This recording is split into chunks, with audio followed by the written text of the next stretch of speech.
Ning ting-init ug kay anaa sa gawas ang kadaghanan sa mga tao, gihingusgan sa Talisay City Health ang kampanya batok sa rabies ug dengue.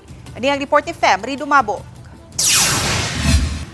Gawa sa Operation Tuli nga gitutukan karon sa Talisay City Health Office, dagadi ang programa sa panlawas ang ilaw sab nga giatiman. Sa nagpadayon nga Operation Tuli, kapin na sa 300 ka mga batang lalaki ang nakabenepisyo sa libreng tuli.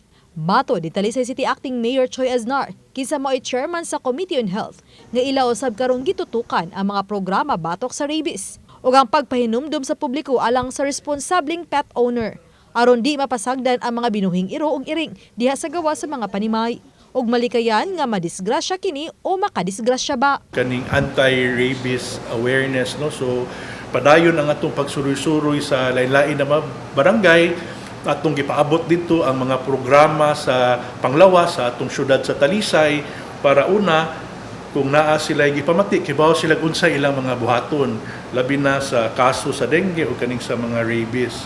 Bisan kunting init, lakip sa gihingusgan sa Talisay City Health ang kampanya batok sa dengue. Kini aron kanunay nga mapahinumduman ang publiko nga malikayan sa maong sakit.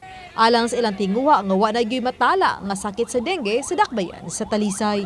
Ang kani atong anti-dengue sa una panahon ra man ni sa tinguhan, karon murag whole year activity naman ni. So gipadayon ni nato og atong mga ubang mga programs nga kabahid sa panglawas ato sa tong gipaabot, no, sa 22 nato ka mga barangay. Uban ni Philip Patricio Grod Prado, Fem Dumabo. Balitang Bisdak.